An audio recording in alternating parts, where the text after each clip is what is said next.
Lee Dobbin pressed her face against the cold metal wall of her small quarters and tried to ignore the laughter echoing from the corridor outside. The sound was harsh and grating like broken glass scraping against stone. She knew they were laughing. About her again. They always were. The research station Kalos Prime floated in the darkness between three dying stars. Its massive structure housed over 2,000 beings, but Dobbin was the only human among them. The rest were Veltar, tall reptilian creatures with scales that shifted from deep green to black depending on their mood.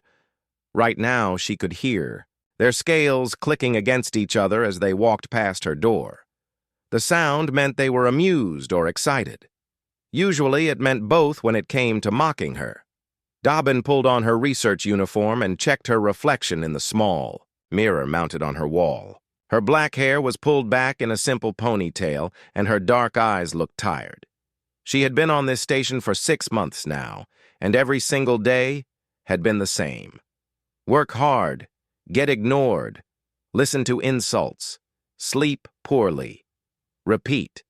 She grabbed her datapad and stepped into the corridor. The ceiling stretched high above her head, designed for beings much taller than humans. Everything on this station made her feel small and out of place. The Veltar who passed her in the hallway barely looked down. When they did notice her, their eyes held the same expression someone might have when stepping around a piece of trash. The main laboratory took up an entire section of the station. Banks of computers lined the walls, while holographic displays showed star charts and biological data. Dobbin made her way to her assigned workstation in the far corner. The other researchers had claimed the better spots near the center where the lighting was brighter and the equipment was newer. Keth Mordan was already at his station when she arrived. He was the lead researcher and made sure everyone knew it. His scales were darker than most Veltar, which meant he came from an important family. When he saw Dobbin, he made that clicking sound with his throat that passed for Veltar laughter. "Good morning, little mammal," he said, without looking up from his work. Still pretending to be a real scientist, I see. Dobbin sat down at her station and powered up her equipment. She had learned not to respond to comments like that. Fighting back only made things worse. The other researchers would gather around to watch and throw in their own insults. Better to stay quiet and focus on her work. Her assignment was simple, on paper but impossible in practice. Study the Drakmori.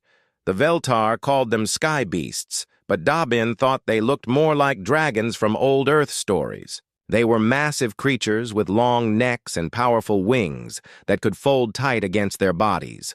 Their scales reflected light in beautiful patterns of blue and silver. Most impressive of all was their size. A fully grown Drakmori could stretch longer than 3 station corridors placed end to end. The Veltar used the Drakmori as living weapons. Each creature had a neural implant buried deep in its skull that allowed a Veltar rider to control its movements. The riders could make the Drakmori fly in formation, attack enemy ships, or carry heavy cargo across vast distances. The creatures never resisted. They followed orders like machines. According to every piece of research Dobbin had read, the Drakmori were nothing more than very large animals, smart enough to be trained but not intelligent in any meaningful way. They had no language, no culture, no art. They were biological tools and nothing more. But Dobbin was not convinced. She pulled up the latest behavioral recordings on her screen. The footage showed a group of 12 Drakmori in the station's main hangar bay. They floated in zero gravity with their riders mounted on their backs. The riders were practicing combat maneuvers, and the Drakmori responded to every mental command instantly. Dobbin watched the recordings carefully. She had seen these same files dozens of times, but she kept noticing small details that others missed. The way one Drakmori would turn its head slightly when another made a certain movement. How they would adjust their positions to stay close to specific individuals even when their riders commanded them to spread out. Little things that suggested they were aware of each other in ways that simple animals would not be. She made notes on her datapad. Possible social bonding behaviors, preference for proximity to familiar individuals, response patterns that seem to override rider commands in subtle ways. A shadow fell across her workstation. Dobbin looked up to see Yex Velkara standing behind her chair. The station commander was even taller than most Veltar, and her scales had a silver tint that marked her as military nobility. Her eyes were the color of old blood, and they never showed any warmth. "What are you working on?" Human Yex asked her. Voice was cold and precise like a blade cutting through metal. "Behavioral analysis of the Drakmori subjects," Dobbin replied. She kept her voice steady and professional even though her heart was racing. Yex leaned down to look at the screen. Her breath smelled like sulfur and burning metal. "I see you are still wasting time looking for intelligence where none exists. The Drakmori are weapons, nothing more. Perhaps your primitive mammalian brain cannot understand this concept." Several other researchers had stopped their work to listen. Dobbin could feel their attention like heat on her skin. She wanted to argue. She wanted to show Yex her notes and explain what she had observed, but she knew it would be pointless. Worse than pointless. It would be dangerous. "I am simply being thorough in my analysis," Dobbin said instead. "Thorough," Yex repeated. She made that clicking sound again. "The human thinks she can discover something that our greatest minds have missed." How amusing. The other researchers joined in the laughter. The sound echoed off the laboratory walls and seemed to go on forever. Dobbin felt her cheeks burn with embarrassment, but she forced herself to stay calm. She turned back to her screen and continued working. Eventually, Yex moved away, and the laughter died down. The other researchers returned to their own projects, but Dobbin could still feel their contempt like a weight pressing down on her shoulders. She looked at the Drakmori. On her screen again, one of them had turned its great head toward the camera. For just a moment, it seemed to be looking directly at her. Its eyes were large and dark and filled with something that looked almost like sadness. Dobbin made another note on her pad. Subject appears to show emotional responses beyond basic fear and aggression reflexes.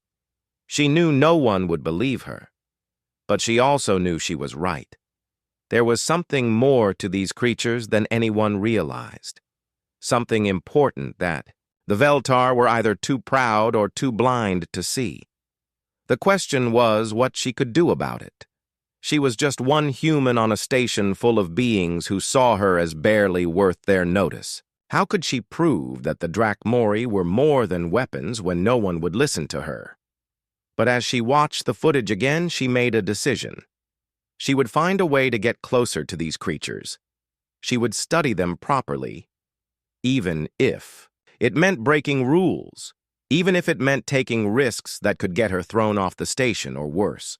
Because something in those dark eyes told her the Drakmori were waiting for someone to finally see them for what they really were. And maybe that someone was her. The scream that echoed through the hangar bay made Dobbin drop her data pad.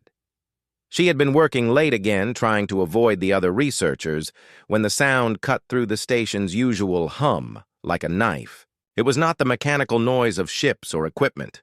It was something alive and in terrible pain. Dobbin ran toward the sound, even though every instinct told her to stay away. The main hangar bay was supposed to be empty at this hour. All training. Exercises ended before the night shift began. But as she rounded the corner, she saw lights blazing and heard voices shouting commands in harsh Veltar. She pressed herself against the wall and peered around the edge of the doorway. What she saw made her stomach twist with disgust and anger. A young Drakmori floated in the center of the bay, held in place by metal restraints that bit deep into its silver scales. The creature was smaller than the adults she had seen in her research footage. Probably not much older than a human teenager if such comparisons could be made. Blood drifted in dark drops through the zero gravity around its head, where a neural implant had been roughly installed. 3 Veltar handlers surrounded the creature with shock prods and training tools. They were led by Vex Tholmar, a trainer, known for his brutal methods. His scales were scarred from years of working with dangerous creatures, and his eyes held the cold look of someone who enjoyed causing pain. "The little one resists too much," Vex said to his assistants. "We must break its spirit completely before it can be useful." He pressed his shock prod against the Drakmori's neck. The creature convulsed and cried out again. The sound was heartbreaking. It reminded Dobbin of a child crying for its mother. "Again," Vex commanded. "It must learn that resistance brings only suffering." Dobbin wanted to run forward and stop them, but she forced herself to stay hidden. One human against 3 Veltar would accomplish nothing except getting herself thrown in detention. Or worse. But she could not just stand there and watch this torture continue. The training session went on for another hour. By the end, the young Drakmori hung limp in its restraints. Its cries had faded to weak whimpers. Blood covered the beautiful silver scales around its head and neck. When the handlers finally left, they were laughing about how quickly this one had learned its lesson. Dobbin waited until she was sure they were gone before entering the hangar bay. The Drakmori was still secured in the restraints, but the handlers had turned off the holding field. The creature could move its head and limbs slightly, but could not escape. She approached slowly with her hands visible and empty. The Drakmori watched her with eyes that seemed too large and too aware for a simple animal. Up close, she could see that its scales were not just silver, but had hints of blue and green that shifted in the light like oil on water. Dobbin had never been this close to a living Drakmori before. The creature was beautiful, even injured and restrained. Its neck curved gracefully, and its wings were folded against its body in a way that seemed more like a conscious choice than automatic positioning. "Hello," she whispered. She felt foolish talking to what everyone insisted was just a smart animal, but something in those dark eyes made her continue. "I am sorry they hurt you. I wish I could have stopped them." The Drakmori tilted its head at the sound of her voice. Dobbin realized she had been speaking in Korean without thinking about it. The creature had probably never heard human speech before. All the commands it received came through the neural implant directly into its brain. She tried speaking in Veltar instead. The words felt harsh and ugly in her mouth. "Be still, do not fear." But the creature seemed to understand even less than before. Dobbin went back to Korean. She spoke softly about anything that came to mind. The stars outside the station, the research she was doing. How lonely she felt so far from home. To her surprise, the Drakmori seemed to listen. Its breathing became slower and more regular. The tension in its muscles relaxed slightly. After a while, Dobbin noticed something strange. When she paused in her speech, the creature would make soft sounds back to her. Not the cries of pain from earlier, but gentle rumbling noises deep in its throat, almost like it was trying to respond. She started speaking in a rhythm. Simple words and phrases with pauses in between. The Drakmori began matching her rhythm with its own sounds. When she spoke high, the creature would make higher-pitched noises. When her voice dropped low, it would rumble in lower tones. They were having a conversation. It was basic and primitive, but it was communication. Real communication between two intelligent beings. The sound of footsteps in the corridor outside made Dobbin freeze. Someone was coming toward the hangar bay. She looked at the injured Drakmori one more time and whispered a promise. "I will come back. I will find a way to help you." She slipped out of the bay just before Kim Tae-ho rounded the corner. He was the maintenance engineer and the only other human on the station. His face was round and kind, but right now it showed worry and fear. "Dobbin, what are you doing here?" he asked. "This area is restricted during night shift." "I heard sounds," she said. "I thought there might be an emergency." Tae-ho looked past her toward the hangar bay, then back at her face. His expression told her he knew she was not telling the complete truth. "You need to be more careful," he said quietly. "The Veltar are already looking for reasons to get rid of us. Do not give them an excuse." Dobbin nodded, but she was barely listening. Her mind was still focused on what had just happened. The creature in that bay was not just an animal. It had intelligence. It had emotions. It was suffering, and it was aware of that suffering. Over the next few days, Dobbin found excuses to return to the hangar bay during night shifts. The young Drakmori was always there, secured in the same restraints.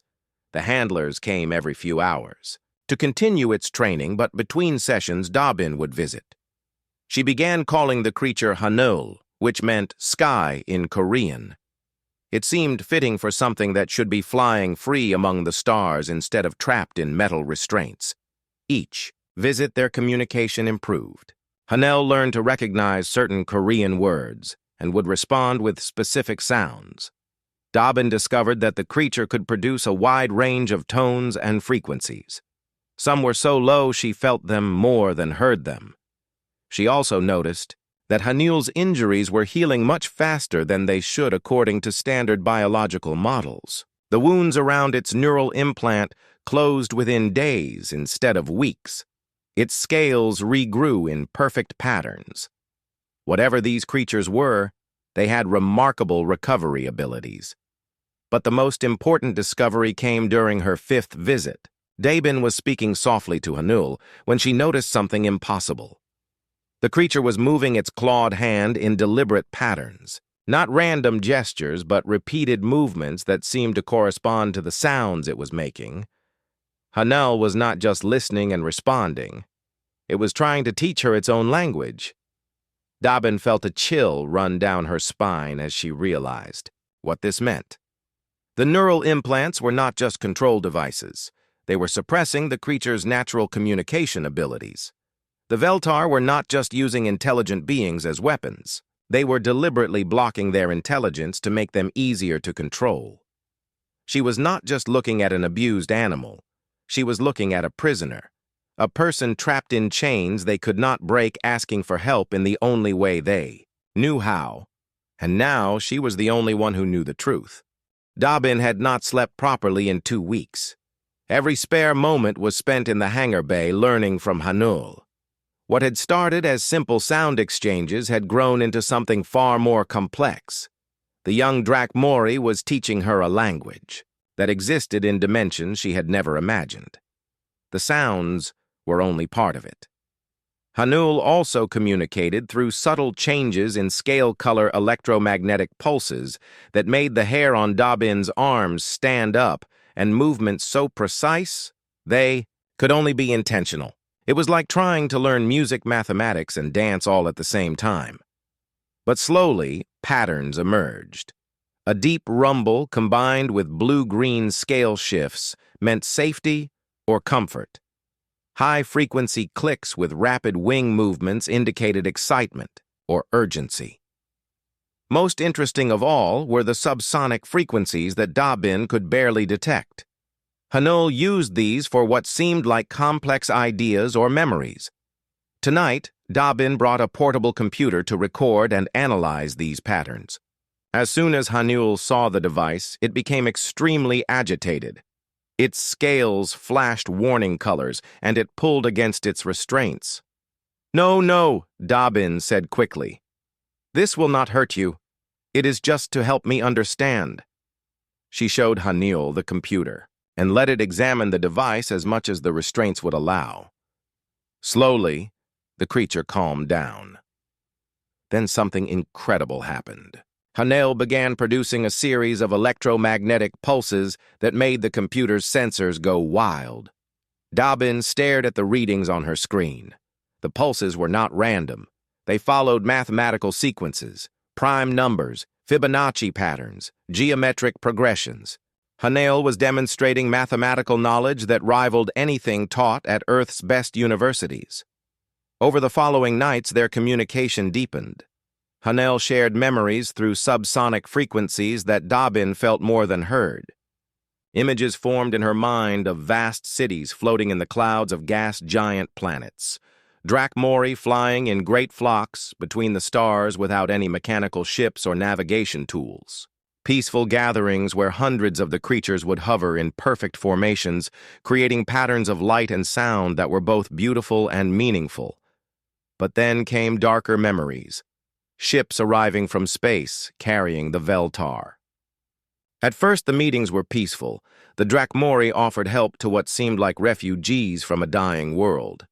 They shared their knowledge of this region of space and helped the Veltar find suitable planets for colonies. The betrayal came slowly. The Veltar asked for volunteers to help with heavy construction projects. The first neural implants were presented as communication devices to make cooperation easier. But once installed, the implants became prisons. The volunteers found themselves unable to disobey commands, unable to contact their families, unable to even remember who they had been before. More Veltar ships arrived. More Drakmori were captured and enslaved. Those who resisted were killed. Those who tried to flee found their escape routes blocked by their own enslaved relatives. Within a generation, an entire species had been reduced to living weapons. The worst part was how the Veltar had rewritten history. They claimed the Drakmori had always been animals. Their own records showed no mention of the original peaceful contact or the betrayal that followed. They had convinced themselves that enslaving an intelligent species was simply the natural order of things. Dobbin felt sick as these memories flowed through her mind. She looked at Haniel with new understanding. This was not just an abused creature. This was a person whose entire species had been erased from existence except as tools for their oppressors. "I believe you," she whispered. "I will find a way to tell others." But even as she spoke, the words Dobbin knew how impossible that would be. Who would listen to a human claiming that the foundation of Veltar military power was built on slavery and genocide? She had no proof, except her own experiences and the testimony of a being that everyone believed was an animal. Her thoughts were interrupted by footsteps approaching the hangar bay. But these were not the heavy boots of Veltar handlers. These were lighter, quicker steps, human steps. Tejo appeared in the doorway looking worried and tired. He saw Dobbin sitting beside the restrained Drakmori and shook his head. "I knew I would find you here," he said. "Do you have any idea how dangerous this is?" Dobbin stood up slowly. Tejo was her friend, but she could not risk exposing what she had learned. Not yet. Not until she figured out what to do with the information. "I am just conducting research," she said. Research. Tejo walked closer and studied Haniel with engineer's eyes. The creature watched him calmly, but did not try to communicate as it did with Dabin. "This one looks younger than the others, and those injuries around its head look recent. They are training it," Dabin said, "breaking its spirit so it will be easier to control." Tejo was quiet for a moment. His expression grew sad and thoughtful. "On Earth, we had animals that we trained for work," he said. "Horses, oxen, dogs. But we never had to break their spirits. The best partnerships came from respect and trust, not fear." Dabin felt a spark of hope. Tejo was already starting to see what she had discovered. Maybe there was a way to make others understand without revealing everything at once. "What if they are not animals?" she asked carefully. "What if they are something more?" Tejo looked at her sharply. "That is dangerous talk, Dobbin. The Veltar base their entire society on the belief that they are the only intelligent species worth considering. If you suggest otherwise, even as a hypothesis, you could be charged with sedition. But what if it is true?" Before Tejo could answer, an alarm began blaring throughout the station. Emergency lights bathed the hangar bay in red and automated voices. Announced an incoming priority message from Veltar High Command. Both humans looked at each other with concern. Priority messages usually meant military action or political crisis. Either could spell trouble for the few humans living among the Veltar. "We should get to the communication center," Tai-Ho said. "All station personnel are required to attend priority briefings." Dabin looked back at Haniel one more time. The creature was watching her with those large, dark eyes. In them she saw intelligent sadness and something that might have been hope. She touched her hand to her heart and bowed slightly. It was a gesture of respect that she hoped Hanul would understand. The creature responded with a soft, harmonic sound that seemed to wrap around Dabin like a gentle embrace. Then its scales shifted to warm golden colors that she had learned meant gratitude and affection. In the communication center, they joined a crowd of Veltar personnel gathered around the main display screen. Commander Yex stood at the front, with her scales showing the dark patterns that meant serious concern. "We have received word from the homeworlds," Yex announced. "Diplomatic relations with Earth have reached a critical point. Human expansion into contested space sectors has been deemed unacceptable by the Imperial Council." Dabin felt her heart sink. Contested space sectors was Veltar terminology for any region they wanted to control, regardless of who was there first. All human personnel on research stations will be recalled within 30 days, Yex continued. Those who refuse to leave will be considered enemy agents and treated accordingly. The announcement hit Dabin like a physical blow. 30 days. After that, she would be forced to leave the station and return to Earth. She would never see Hanul again. Worse, the young Drakmori would be left alone with its tormentors, with no one to recognize its intelligence or remember its people's true history. As the crowd dispersed, Taiho walked beside her in silence. Finally, he spoke. "There might be a way to request extended research privileges," he said. "If you could prove that your work here was producing valuable results, the Veltar might allow you to stay longer." Dabin nodded, but her mind was racing with darker thoughts. 30 days to prove that the Drakmori were intelligent. 30 days to find evidence that would convince a species built on lies that they were wrong about everything they believed. Or 30 days to find another solution entirely. That night she returned to Hanul with new urgency. She had to learn everything she could about Drakmori communication and culture. Not just for scientific curiosity, but because it might be the only way to save both Hanul and countless others like it. As she settled beside the young creature, she noticed something new. Hanul had managed to scratch marks into the metal floor, despite its restraints. The marks formed patterns that looked almost like writing. Dabin studied the symbols carefully.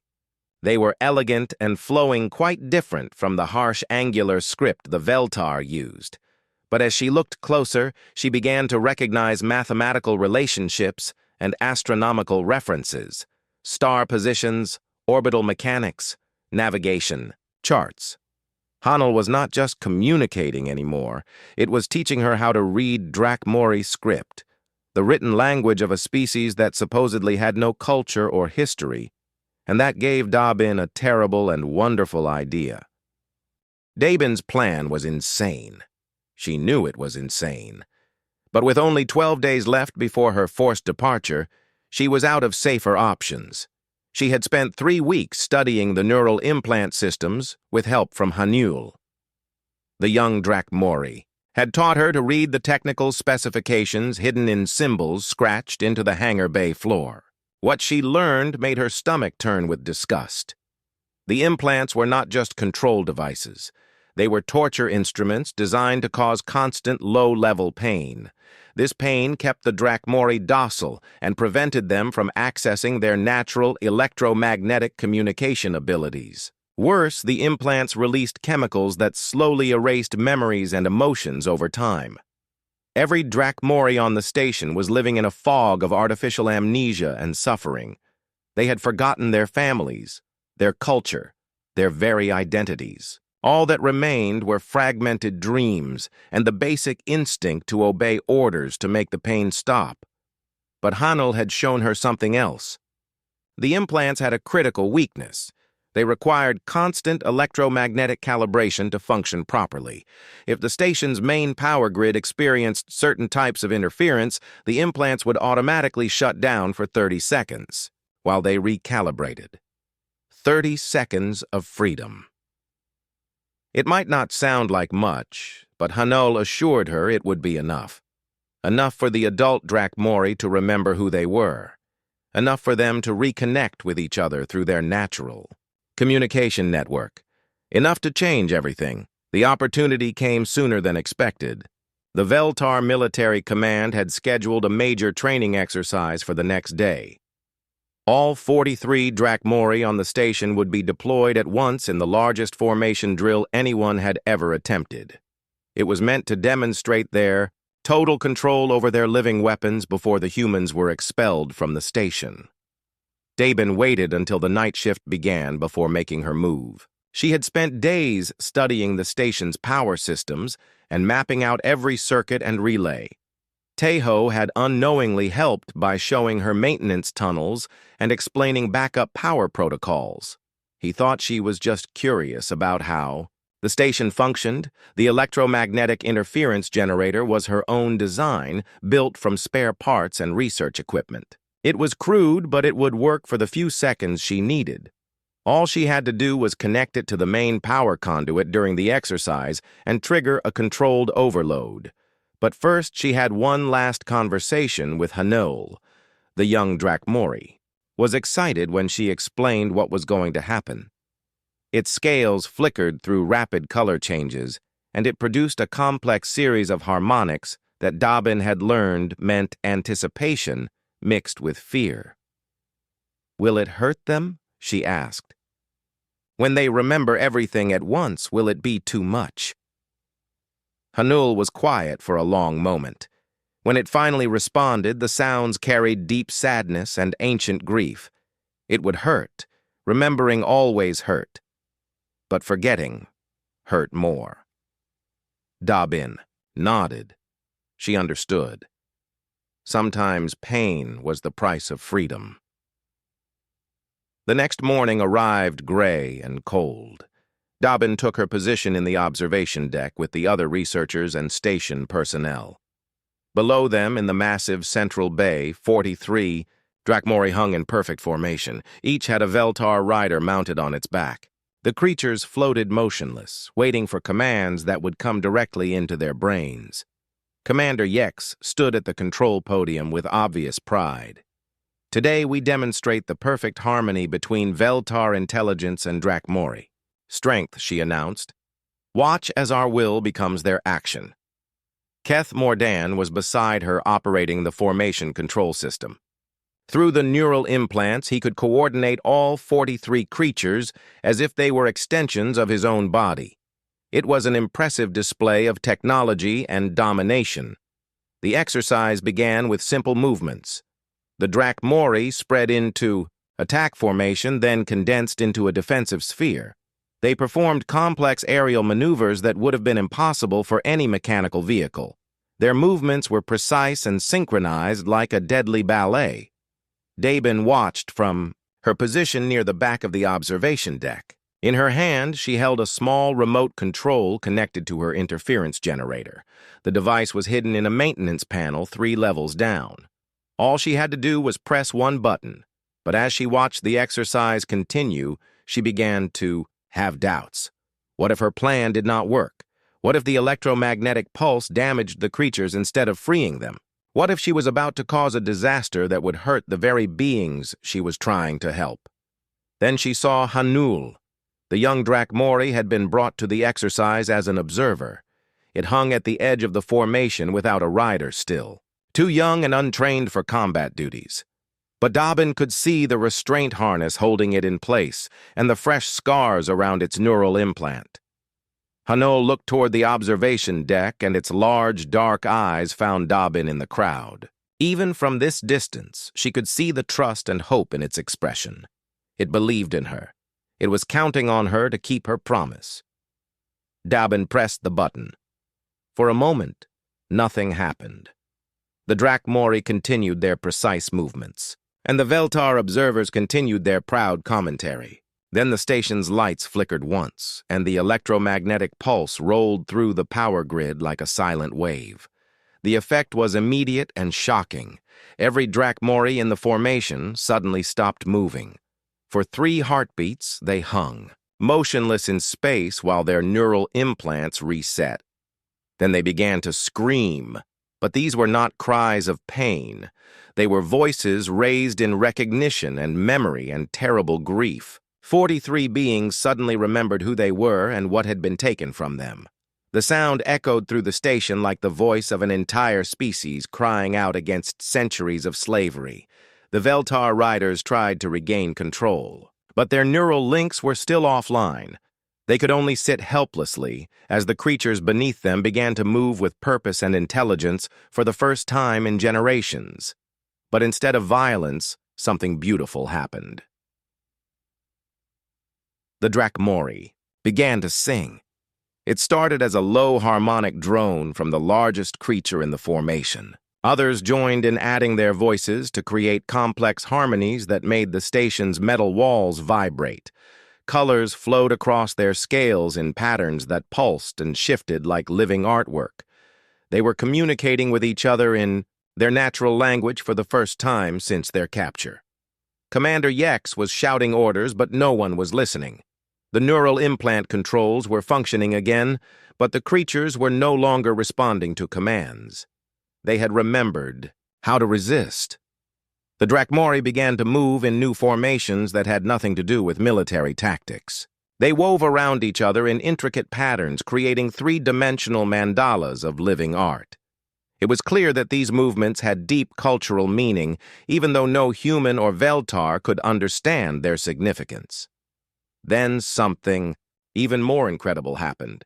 The creatures began to glow. It started as a faint shimmer around their scales, but quickly grew brighter. Each Drakmori became a source of soft light that reflected off the others, until the entire formation blazed like a constellation of stars. The light was not harsh or blinding, but warm and welcoming, like sunlight through morning clouds. Dabin realized that this was how the Drakmori communicated across vast distances of space. They were living beacons capable of sending messages between star systems using controlled bioluminescence. The neural implants had suppressed this ability along with everything else. The implications hit her like a physical blow. The Drakmori were not just intelligent. They were a spacefaring species with technology beyond anything humans or Veltar possessed. They had been exploring and mapping this region of space for thousands of years, before either younger species had developed fire, and the Veltar had enslaved them, and stolen their knowledge while pretending they were simple animals. Commander Yex had reached the same conclusion. Her scales were black with rage as she screamed into her communication device. All security teams to the hangar bay. Terminate the malfunctioning weapons immediately. But before the security teams could respond, the Drakmori made their choice. Moving as one, they turned toward the hangar bay exit that led to open space. The magnetic field barriers that normally kept atmosphere inside began to fail under their coordinated electromagnetic assault. Warning klaxons blared as the station prepared for emergency decompression. Most of the creatures flew toward freedom, carrying their stunned riders with them. But a few, including Hanul, turned back toward the observation deck. They pressed against. The transparent aluminum windows and their glowing forms cast patterns of light across the terrified faces inside. Dabin understood. They were saying goodbye. She pressed her hand against the window where Hanul floated on the other side. The young Drakmori matched her gesture with its clawed hand, and its scales shifted to warm golden colors that meant gratitude and love. Then it was gone, following the others into the vast darkness between stars. Behind Dabin, angry voices were demanding to know who was responsible for the system malfunction. Security scanners were already analyzing the electromagnetic interference pattern. Soon they would trace it back to her hidden device, and then to her, but for now she just stood at the window and watched the lights of 43 freed beings fade into the distance. They came for Dabin 6 hours after the escape. She had known it was inevitable. The security investigation had traced the electromagnetic interference back to her device within minutes of the Drakmori departure. Now she sat in a cold detention cell, waiting for Commander Yex to decide her fate. The charges were serious: sabotage of military equipment, destruction of valuable assets, conspiracy against the Veltar Empire. Any one of these crimes carried a death sentence for humans. All. 3 together meant there would be no trial and no appeal, but Dobbin felt no regret. Every time she closed her eyes, she could see Hanul's glowing form disappearing into space toward freedom. 43 intelligent beings were alive and free because of what she had done. That was worth any price. The detention center was located, deep in the station's core where the metal walls were thickest. No sound could reach her from the outside corridors. She had no way of knowing what was happening in the rest of the station, or whether news of the escape had reached Earth or the Veltar homeworlds. On the second day, Tai-Ho was allowed to visit her. He looked tired and worried as he sat across from her in the small visiting room. "They are calling it the worst security breach in station history," he said quietly. "Commander Yex has requested permission from High Command to make an example of you." Dobbin nodded. She had expected this. "What? About you? Are they blaming you too?" Tai-Ho shook his head. "I convinced them I knew nothing about your plan. But they are sending me back to Earth on the next transport. All human personnel are being expelled immediately. That is probably for the best," Dobbin said. "You will be safer away from here." But Tai-Ho leaned forward with an intense expression. "Dobbin, there is something else. Something strange is happening throughout Veltar space." He pulled out a small data pad and showed her news reports from across the Empire. Station after station was reporting the same phenomenon. Drakmori used as military assets or heavy labor were becoming uncontrollable. They would stop following orders for brief periods, then resume their duties as if nothing had happened. The Veltar commanders were calling it a system-wide malfunction in the neural implant technology. They were ordering complete replacements of all control hardware and increasing security around their living weapons. But Dobbin understood what was really happening. The freed Drakmori from Kalos Prime had rejoined their people's communication network. They were spreading the word that resistance was possible. Each brief moment of freedom was another creature remembering who it truly was. Over the following days, the reports became more frequent and more dramatic. Entire squadrons of Drakmori would break formation during training exercises. Work crews would abandon their tasks to gather in complex geometric patterns. Most disturbing to the Veltar were reports of the creatures producing coordinated light, displays that could be seen across multiple star systems. "They are trying to communicate with someone," Tai-Ho explained during his final visit before departure. "The Veltar think it might be an invasion signal from an unknown enemy force." Dobbin almost laughed at the irony. The Veltar were so convinced of their own superiority that they could not imagine their slaves were talking to each other. They assumed any organized behavior had to come from an outside threat. On the 4th day, Commander Yex came to see her personally. The Veltar officer's scales were darker than Dobbin had ever seen them, which meant she was furious beyond measure. "You will tell me how you corrupted our assets," Yex demanded. "What technology did Earth provide you? What codes did you use?" Dobbin looked at her steadily. "I used no Earth technology and no codes. I simply listened to them." Yex struck the table between them with her clawed hand. The metal dented under the impact. "Do not lie to me, human. Animals cannot be reasoned with or corrupted through conversation. You must have used some form of neural programming." "They are not animals," Dobbin replied calmly. "They are people. They have language and culture and families. You have enslaved an entire intelligent species and convinced yourselves they were beasts to make it easier to sleep at night." The accusation made Yex recoil as if she had been slapped. Her scales shifted to patterns that Dobbin recognized as shock and denial. "Impossible," she hissed. "The Drakmori have no language, no culture, no technology. We have studied them for generations. They are large predators, nothing more." "Then why are they communicating across light years of space?" Dobbin asked. "Why are they working together in ways your neural implants cannot prevent? Why are they producing mathematical patterns in their flight formations? Because you have infected them with some human virus. Yex snapped. You have damaged their minds and made them malfunction. But even as she spoke the words, Yex did not sound convinced. Reports were still coming in from across Veltar space. The coordinated behavior was spreading too fast and too far to be explained by any human technology.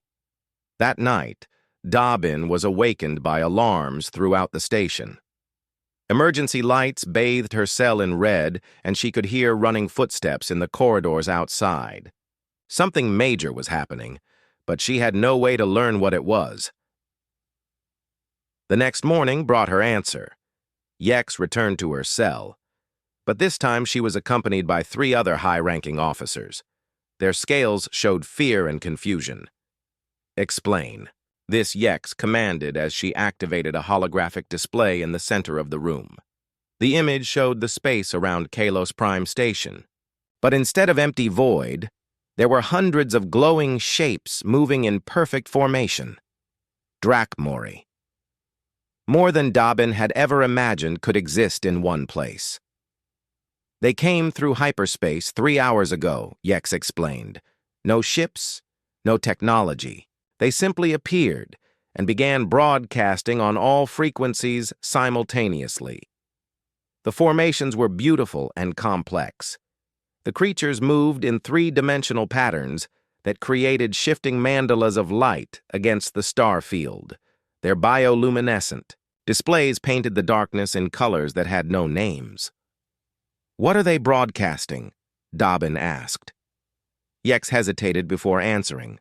Mathematics, star charts, historical records, and something else our translators cannot decode. Dobbin smiled.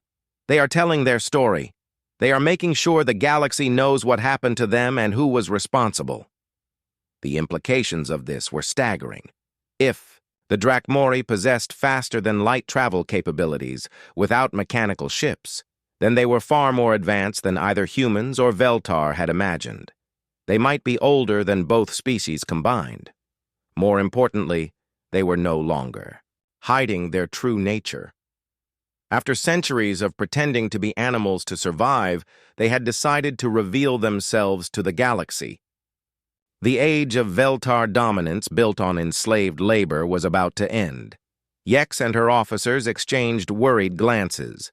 Dobbin could practically see them calculating the political and military implications. If word of this reached the Veltar home, worlds there would be panic. If it reached other spacefaring species, there might be intervention or war. You will order them to leave, Yex said desperately. Tell them to go back to wherever they came from. Dobbin shook her head. I cannot give them orders. They are not my property or my servants. They are free beings making their own choices. Then you will die, Yex snarled. We will execute you as a traitor and tell the galaxy that Earth was responsible for this disaster. But before Dobbin could respond, the station shook as if struck by a massive impact. The lights flickered, and the holographic display wavered. Through the metal walls came a sound that made everyone freeze. It was singing. Deep harmonic voices raised in ancient songs that spoke of loss and memory and hope. The freed Drachmori outside were calling to any of their people who might still be trapped on the station, and from somewhere in the depths of Kalos Prime, other voices began to answer. The few remaining enslaved Drachmori were singing back. The sound grew stronger as more voices joined the chorus. Dobbin could feel the vibrations through the station's hull as dozens of creatures that had been silent for decades remembered their own voices. Their neural implants sparked and failed under the electromagnetic resonance of the collective song. Commander Yex grabbed her communication device and began shouting orders. All handlers to emergency stations. Increase implant power to maximum levels. Sedate all remaining assets immediately. But it was too late. The singing was disrupting every electronic system on the station. The Drachmori outside had learned from the escape at Kalos Prime. They knew exactly how to disable the neural control networks. One by one, the remaining enslaved creatures broke free from their restraints. Dobbin could hear the sound of bending, metal and snapping cables as beings who had been chained for lifetimes finally remembered their own strength. The station shook again as the freed Drakmori began to leave. They moved toward the hangar bays and emergency exits following the songs of their people outside. There was no violence, no revenge against their former captors. They simply wanted to go home. Yex and her officers ran from the detention center, leaving Dobbin alone in her cell. Through the walls, she could hear the sound of evacuation alarms and panicked voices. The entire station was being abandoned as the Veltar fled in whatever ships they could find, but the cell door remained locked. Dobbin was going to be left behind to die when the station lost power and life support failed. Then she heard a different sound, gentle harmonics that she recognized. From her conversations with Hanul, someone was coming for her. 5 years had passed since the liberation of Kalos Prime, and the galaxy was still adjusting to the new reality. Dobbin floated in the observation chamber of the great ship Eternal Sky, watching the blue and green world of New Haven turn slowly beneath them.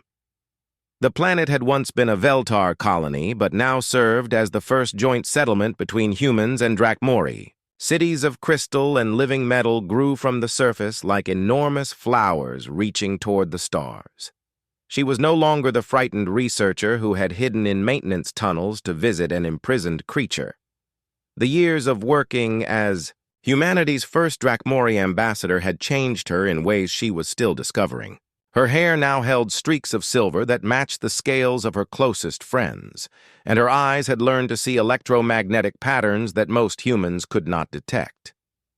Hanul drifted beside her in the zero-gravity chamber. The young Drakmori had grown into a magnificent adult with scales that shimmered like oil on water and wing membranes that could spread wide enough to shadow a city block. But the intelligence and kindness in its eyes remained unchanged. The morning briefing will begin soon, Hanul sang in the harmonic language they now shared. The Earth delegation arrived during the night cycle. Dobbin nodded and activated her translation device. Though she could understand Drakmori communication directly, the device was necessary for official meetings. Every word needed to be recorded and verified for the historical archives. They made their way through the ship's corridors past chambers filled with art and music and scientific equipment that blended human and Drakmori technology in ways that seemed impossible. The Eternal Sky was itself a symbol of cooperation. Its living hull could heal damage and adapt to different environments, while its human-designed systems provided navigation and communication capabilities. The main conference chamber was a vast, spherical space where beings could float at any orientation. Holographic displays showed star charts and data streams, while bioluminescent patterns on the walls provided ambient lighting. Representatives from dozens of worlds and species had gathered for this historic meeting. Ambassador Han Bo-Ra led the Earth delegation. She was a small woman with sharp eyes and the kind of political instincts that had made her legendary in diplomatic circles.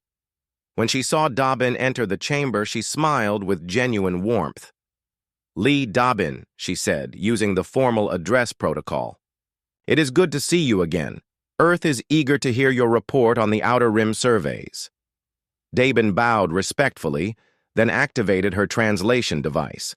"The surveys have revealed 17 star systems with signs of enslaved Drakmori populations," she reported. "The liberation fleets are prepared to assist with peaceful contact and freedom operations." This had become the pattern over the past 5 years.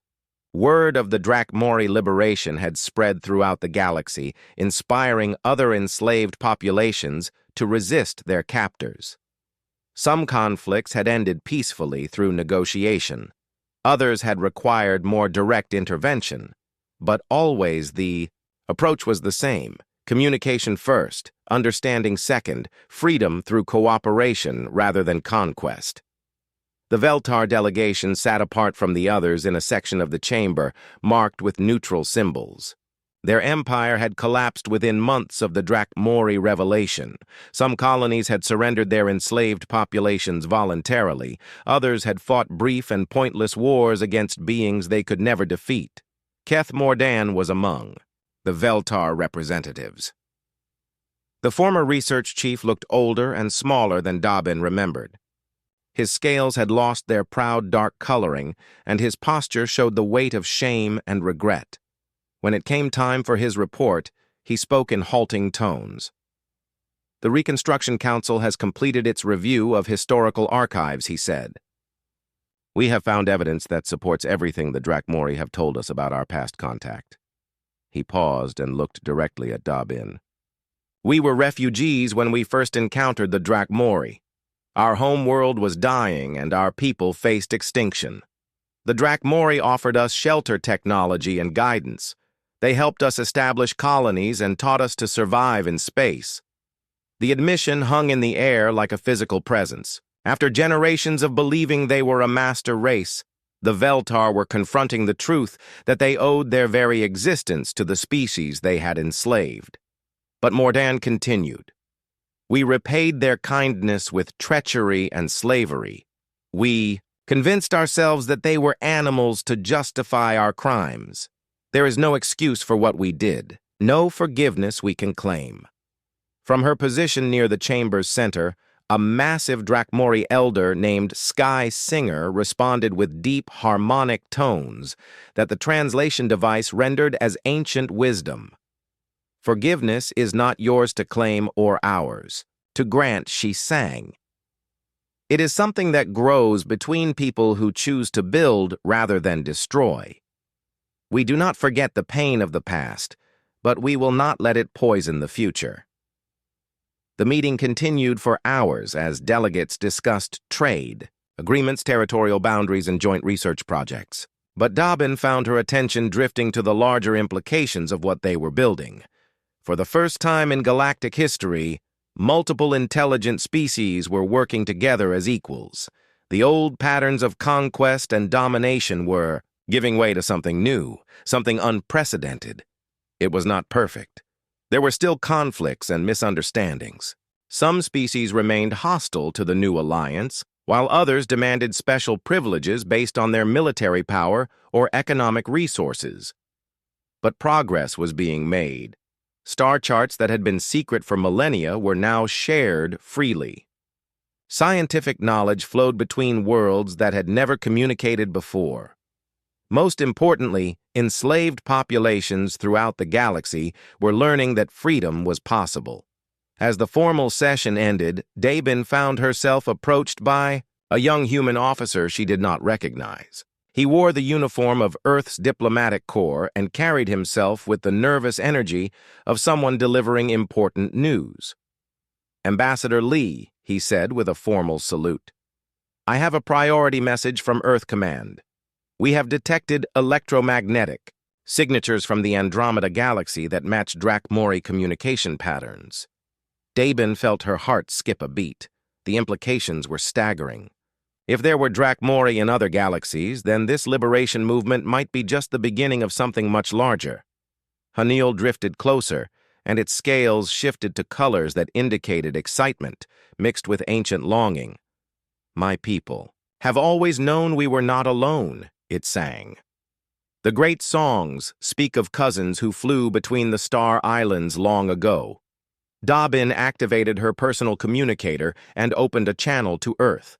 "This is Ambassador Lee requesting immediate conference with the Science Council. We may have just discovered that our galaxy is part of a much larger community." As she waited for the connection to establish, Dobbin looked around the conference chamber at the representatives of dozens of worlds and species. What had started as one human befriending one imprisoned creature had grown into a galactic alliance, and now it might grow into something even more extraordinary. Through the chamber's transparent walls, she could see the stars of the Milky Way stretching away into infinity. Each point of light might harbor worlds where enslaved beings waited for someone to hear their songs of freedom. Each galaxy might contain civilizations ready to join a community based on cooperation rather than conquest. The age of empires built on slavery was ending. The age of alliance built on understanding was just beginning. And humanity had found its place not as conquerors or rulers, but as the species that listened when others needed to be heard. The species that built bridges between different forms of consciousness. The species that kept its promises even when the cost was everything. Dobbin smiled as her communication device connected her to Earth. There was so much work still to do, so many voices still waiting to be heard, so many beings still trapped in chains of ignorance and fear.